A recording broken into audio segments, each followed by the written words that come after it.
Alam mo, Nay, mas pinaparamdam mo sa akin na wala akong karapatan makipagkaibigan sa kagaya nilang may marangyang buhay. Ikaw bata ka, huwag mo akong sinasagot ng pabalang. Kaya ako ginagawa sa'yo to dahil ayokong maranasan mo ang naranasan ko dati. Para sa ikabubuti mo tong ginagawa ko. Kaya pwede ba, susundin mo lahat ng sinasabi ko sa'yo? Alam mo, Nay, naaawa na ako sa sarili ko dahil dyan sa ginagawa nyo. Dahil wala namang ginagawa o sinasabing masasama ang mga kaibigan ko tungkol sa akin. Pero kayo, nakakarami na kayo. Jen, kinakausap pa kita. Bumalik ka rito.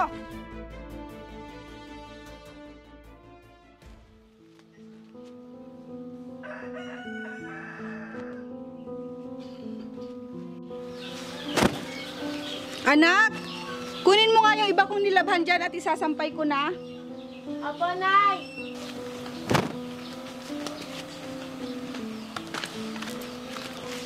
Nay.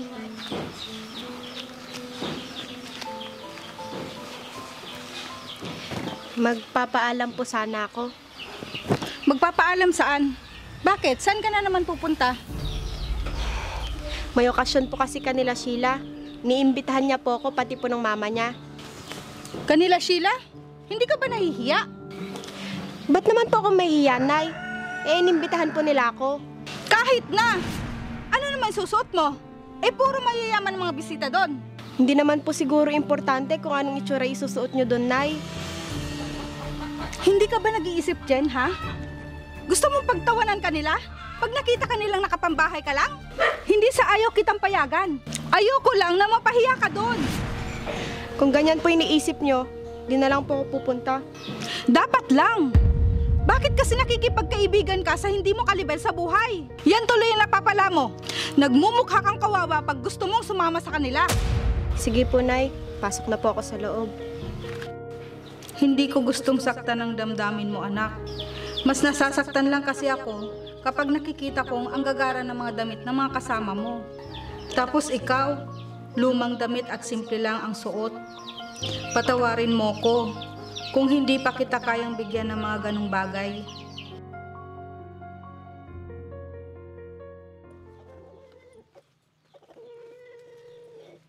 Jen? Ay, tita. Andyan po ba si Jen? Ay, iha. Halika, tuloy ka muna. Ay, wag na po, tita. Dito na lang po ako. Sige, sandali lang at tatawagin ko. Jen, hinahanap ka ng kaibigan mo.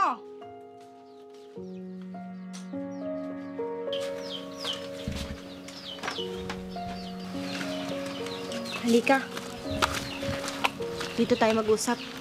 Uy, alam mo bang hinintay kita kahapon? Sinabi ko pa man din kay mama na pupunta ka. Nako, pasensya ka na. Hindi ako nakarating. Tinulungan ko kasi si nanay. Ang dami kasing nilabahan. Nakita mo naman siguro. Ito pala yung nagtabi kita kagabi. Naku, nagabala ka pa. Salamat. Nga pala, halabas kami ng mga kaibigan natin. Gusto mo bang sumama? Nako, iha. Hindi makakasama si Jen. Ganun po ba, tita? Bakit hindi po siya pwedeng sumama? Sige na po, payagan niyo na po siya. Pasensya ka na, iha. Tutulungan niya kasi ako sa mga labahin ko. Hayaan mo sa susunod, papayagan ko tong si Jen. Oo, Sheila. Pasensya ka na ha. Sa susunod na lang. Sige, sabi mo eh. Sige, tita, hindi na po ako magtatagal. May pupuntahan pa po kasi ako.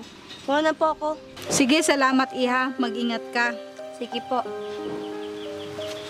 Pumasok ka na sa loob.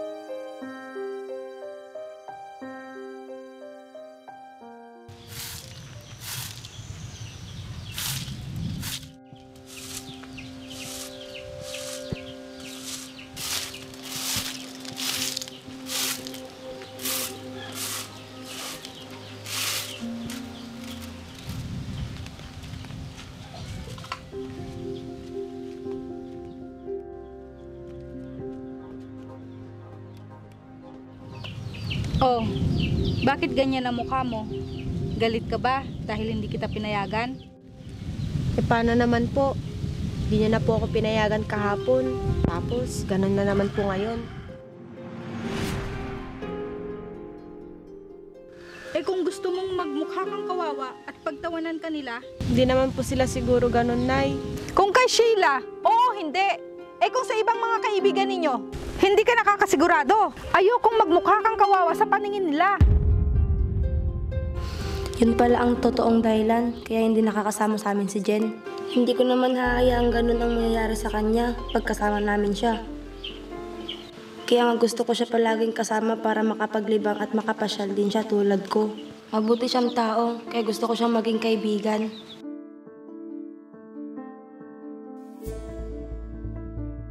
Naiintindihan mo ba yung sinasabi ko, Jen? Naintindihan ko po. Pero sana, hayaan nyo naman po akong lumabas kasama sila. Hay nako, ang tigas talaga ng ulo mo. Alam mo, Nay, mas pinaparamdam mo sa akin na wala akong karapatan makipagkaibigan sa kagaya nilang may marangyang buhay. Ikaw bata ka, huwag mo akong sinasagot ng pabalang. Kaya ako ginagawa sa'yo to dahil ayokong maranasan mo ang naranasan ko dati. Para sa ikabubuti mo tong ginagawa ko. Kaya pwede ba, susundin mo lahat ng sinasabi ko sa'yo? Alam mo, Nay, naaawa na ako sa sarili ko dahil dyan sa ginagawa nyo. Dahil wala namang ginagawa o sinasabing masasama ang mga kaibigan ko tungkol sa akin. Pero kayo, nakakarami na kayo. Jen, kinakausap pa kita. Bumalik ka rito.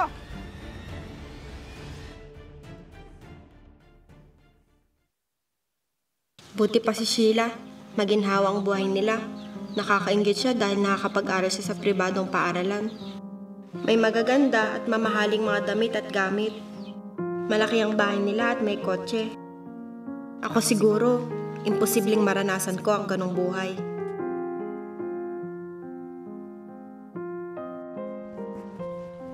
Uy, si Jen, ano kaya iniisip niya? Malapitan nga. Hoy, Jen! Ba't tulala ka dyan? Anong iniisip mo? Pupunta sana ako sa inyo eh. Nandito ka lang pala. Wala naman. Ano yun? Sabi mo na sa akin. Ito naman, parang hindi tayo magkaibigan. Alam mo, Sheila, naiinggit ako sa'yo. Sa akin? Bakit naman? Kasi ikaw, maginhawang buhay nyo. Lahat ng gamit mo, puro mamahalin. Akala mo lang yun. Hindi naman lahat, no? Kahit na. Tapos, nakakagala ka pa kahit anong oras mo gustuhin. Samantalang ako, sabit na nga lang ako sa inyo. Ayaw pa akong payagan. Alam ko na pala ang dahilan kung bakit ayaw kang payagan ng nanay mo na sumama sa amin. Sheila, pasensya ka na. Ayos lang yun. Hindi ko naman nahahayaan na ganunin ka na lang ng mga kaibigan ko. At mas lalong hindi ganun ang ugali nila. Kilala ko sila. Hindi sila namimili ng kakaibiganin. Di naman masamang mangarap. Pero alam mo, pangarap ko ang buhay mo. Anong ibig mong sabihin? Pangarap ko magkaroon ng klaseng buhay na meron ka. Pero tanggap ko naman na di kayang ibigay sa akin ni nanay yon. Alam mo, hindi naman importante kung anong estado ng buhay mo. Ang mahalaga, nagmamahalan at masaya kayo ng pamilya nyo. Tama ka dyan. Pero sana lang, wag sa akin ipagkait ni nanay ang mga kaibigan na tulad nyo. Malay natin, baka maisip ng nanay mo yun. Yun na nga lang ang dahilan para makalimutan ko ang hirap ng buhay kahit sandali lang. Kaso, pinagbabawalan pa ako. Patawarin mo ako, anak, kung naging madamot ako. Hindi ko namamalayan na mas nahihirapan at nasasaktan ka na pala sa pagpigil ko sa'yo. Hayaan mo, anak, hindi na ako hahadlang kung gusto mong makipagkaibigan at sumama sa kanila. Hanggat nakikita kong hindi ka mapapasama sa kanila, magiging masaya ako para sa'yo. Mahal na mahal kita.